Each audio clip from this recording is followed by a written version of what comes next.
Monster Art, Fabuloso Koenig's Mummy. I don't know what that means. I'm not even sure if I'm pronouncing any of this correctly. Monster Accessories, Sarkophag, Coffin und Pyramiden Rux. Oh no, you know what? It's in a different language, that's why. So basically the first two in English, the others are in, could be German, possibly.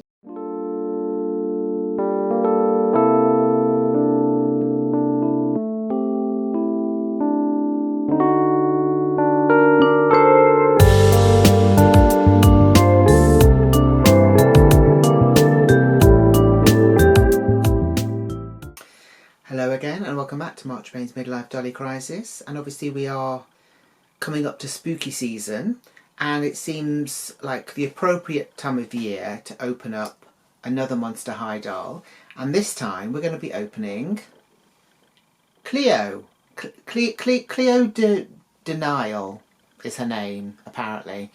So she's part of the first drop of the G3 Monster High dolls. I actually bought this one the same time that I bought, I was going to say Vampirella, that I bought Draculaura. Let's open up Cleo and see what we think of her. So here she is in her packaging. So this is Cleo de Nile. Obviously if you excuse the ring light, once we get rid of the plastic it'll be easier to see. So that is the front of the box. Obviously we've got the Monster High logo and then the image down here. I think they've changed the artist or the artwork for these boxes, or you know, for the later ones, because I think they look slightly less cartoonish maybe. But anyway, so this is the front here. We've got these sort of like icons along the side here, and then on the back here we've got an image which is in the same kind of style as the little bit on the front. So here is Cleo here with her pet, who is called, I'm not sure what they're called. What are they called? The pet is called Tut. The pet is called Tut. So that's her and Tut, and then the other ghouls from the first drop are there as well. There's a bit of information here. It basically says monster type, and it says Fabulous Royal Mummy, monster must-haves, sarcophagus, and pyramid backpack. Coffee in a backpack, apparently. Okay, so I'm going to get her open, and we're going to look at her and all of the stuff that she comes with. Okay, so here is Cleo out of the box. She wasn't difficult to get out really. The back of the box basically just comes away when you just kind of do a few sort of snips and just pull bits out, so that's fine. It's more the fact that there are a lot of tags around her. Again, they were kind of easy to cut off. There were tags at the back of her head which I managed to pull out before getting her out of the box, so that was kind of okay. All I will say is, as a word of warning, when you're taking out this bit, this is kind of an extra thing in the box.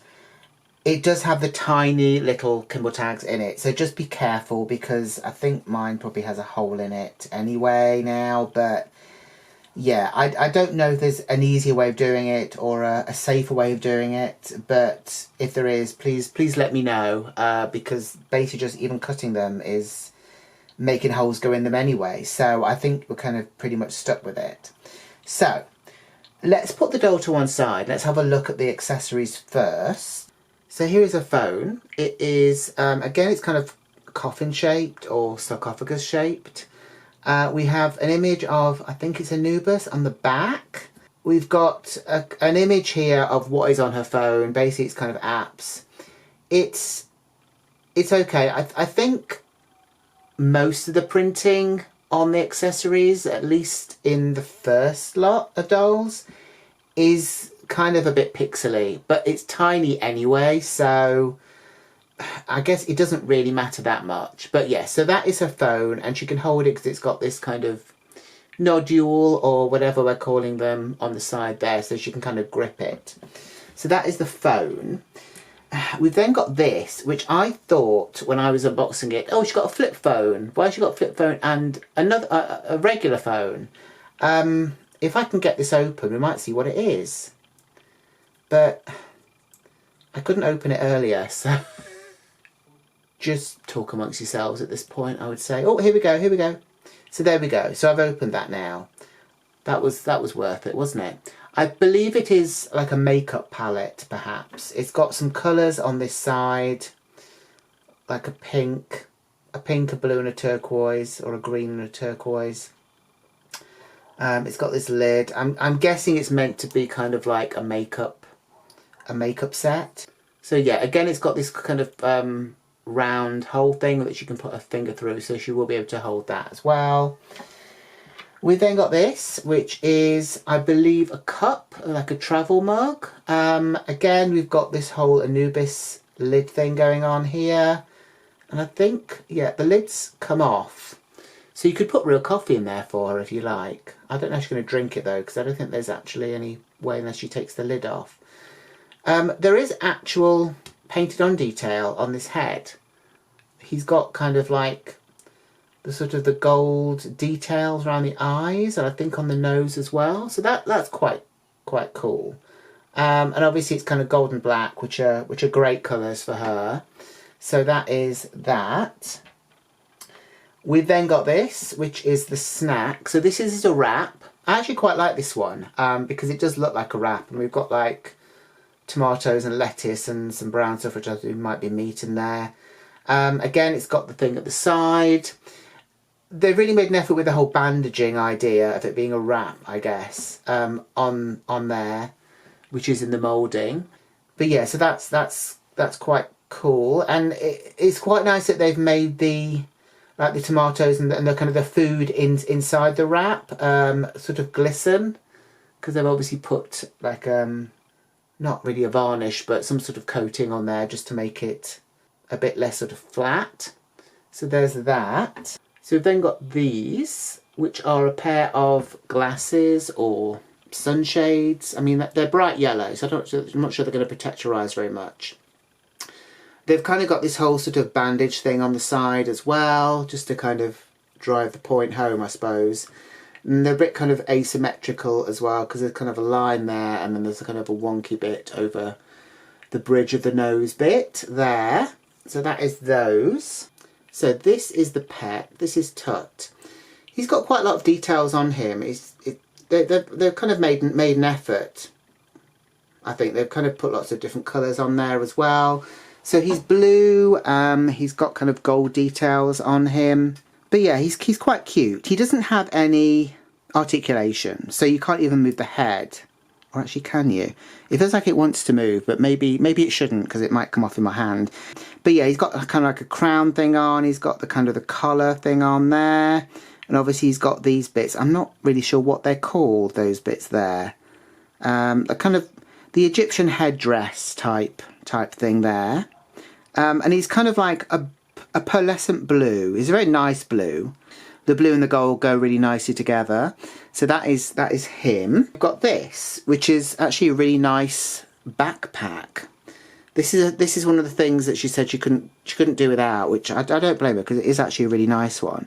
We've got like the scabbard beetles on the front there. Obviously it's gold. We've got kind of bandaging detail. It's obviously pyramid shaped because she is Egyptian after all, and a mummy. There are sort of details moulded into it. So we've got sort of like the buckles on the shoulder straps there. We've got kind of studs down sort of the side of them and also on the corners. And I believe it does open. Actually, does it open? I think yes, you can clip it open. With this one, there is actually a bit of room in there, so you could probably put like look, she could put a compact thing in there.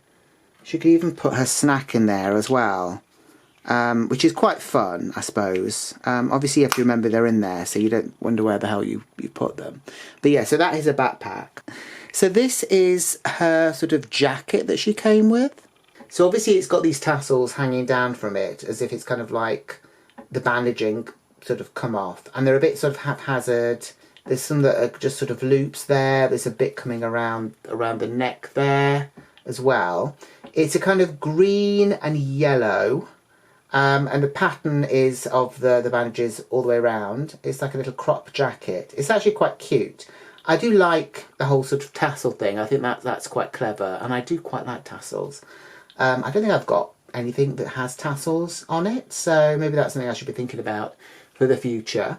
But yeah, so that is the jacket, and as I mentioned earlier, just be careful when you're getting it out because you don't want to cause any extra damage to it. So here is the doll herself. I have to say she looks very sort of like majestic. She's got a very kind of regal air about her. I love all the colours that they've used. Her hair is actually very soft as well, which is nice. I don't think there's any product on it. It doesn't feel like there's any product on it. The hair, let's start with the hair then, because we've just mentioned the hair. It's kind of like there's a sort of a navy or midnight blue in there. There's a lighter blue. There are also some strands of gold tinsel in there. I mean, normally I'm not such a fan of tinsel, but I believe, you know, on this doll it does really work because of the colours and because of the whole Egyptian theme that she's got. So she's then got like a headband on, which is asymmetrical. It's got this sort of wing coming off on one side here, with sort of like turquoise details and some red as well. This is actually attached with another one of those sort of tags on both sides. I had the same with Draculaura, and I did remove those. And it was fine. It kind of sits okay in the hair. Obviously, this is secure, so it's not going to go anywhere with that in. But, you know, you can remove it. Just beware that, you know, if you're going out with it or whatever, it might drop off. So just be careful of that. We've then got some earrings, which are, again, sort of pyramid. And they do move around. I don't know if they come out. Oh, yes, they do. So these do actually come in and out, so you could remove them if you wanted to. Let's have a look at her face because she is very stunning. So, the makeup is amazing on her. Her sort of signature colour seems to be sort of gold and blue, and she has golden eyes. The screening is really good. It's very crisp. I don't think there's any sort of issues with it there. There is an asymmetrical element in that she has got the kind of curl thing here, which is, you know, the whole Egyptian. I don't know if it's the eye of Horus. Is it? I'm not sure. If I find out, I will put it in the I will put it on the screen down below. But yeah, so she's got that here. Further down her face, obviously she's got this lovely sort of deep red or maroon lip. And then she's got the golden bit down the middle there, again because of the whole Egyptian thing. Further down we have this, which is a sort of a collar or a necklace, really beautiful piece. Again, we've got the whole turquoise and gold going on. We've also got a green gem at the front, and we've got some orange as well around the blue. I think that is meant to be one of the scabbard beetle things. That's a really lovely piece. I mean, it's nice to see pieces like this that have sort of painted detail on and not just like a flat colour. And it is Mattel doing it, so, you know, they can certainly do it when they want to, not so much when they don't want to, apparently. We've then got a belt here. So the belt is, again, just a plastic piece. It's got a fastening on the back, so it can be removed.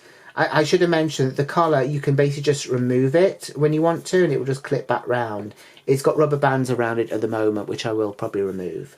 But yeah, so with the belt, it's got a painted detail there. We have like a turquoise loop of, and maybe beads or something there.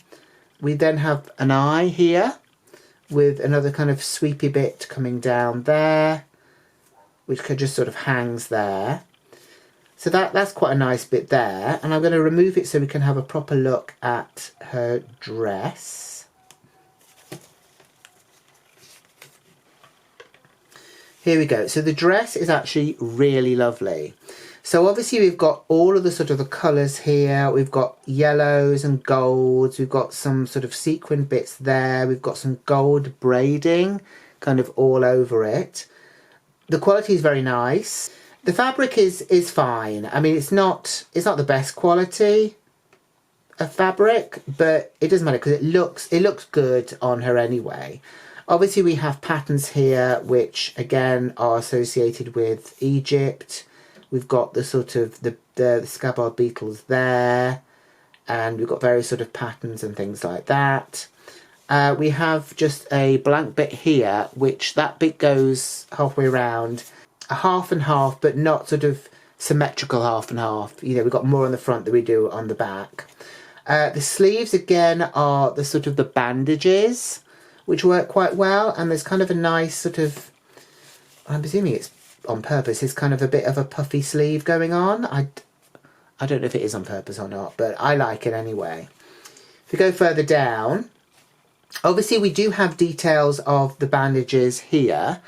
I don't know if it's meant to be the bandages or it's meant to be sort of maybe the scarring off the bandages, because obviously she's had the bandages around her for a while, or it might just be bandages, I'm not sure. Obviously they aren't coloured, they are literally just the colour of her skin. We've then got these boots.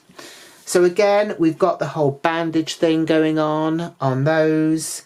We've got gold soles. We've got this. I can't remember what this is. I know it's something that they hold. I think it's something that they're kind of buried with and they hold, that kind of curly shaped thing. If I get the name for it, I will put it on screen. And then we've got these colours again here. We've got this beautiful sort of deep red orangey colour, and then we've got turquoise blue, a kind of a band of that there. We've got gold down the front. Obviously they've got slits down the back so you can get them off, but the slits don't seem to go all the way up, which is a bit of an odd thing, isn't it? But yeah, I mean, I'm presuming they're easy enough to remove when you want to. Yeah, there we go. So that's her leg with all the sort of the bandage markings on it. It's probably easier to remove it from that one because it's completely smooth. So we're going to put that boot back on. But yeah, you can remove the boots very easily if you want to. I think she's also got bandages. Oh yeah, she's got the bandage marks on this side here. And I don't know if she's got them on her actual arm or if it's just on the hand. Yeah, I'm not removing the top, but I believe that it's at least on this bit of the arm here because I can kind of see it poking out. Okay, so I'm going to now put her jacket on, and I'm going to put the rest of her stuff with her, and then we'll have a final look. So here she is in all her glory. So this is her basically in everything. I've put the jacket on. It was a bit of a tight squeeze, I think because she's got obviously sleeves are on the dress underneath, and then we're putting more sleeves on the top. The hands do come off, so that wasn't a problem at all. But it might have been better if perhaps the dress underneath didn't have sleeves, because I think it would have got on a lot better.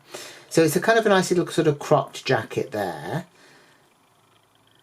It's a little bit fitted, so that's quite nice. There's no fastenings on it, so you know you can't do it up. And then obviously we've got the tassels coming off, which I think are very effective. She has got her glasses on there, which are nice because you can see her eyes through it as well. So they work quite well. We've got her coffee cup here.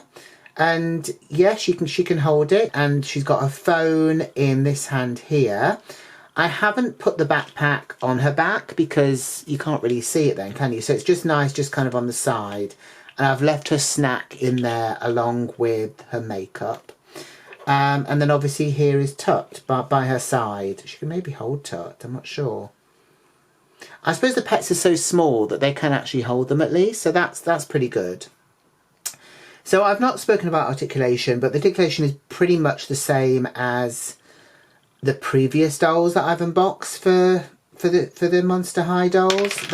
Oops, there goes the cup. They are really well articulated.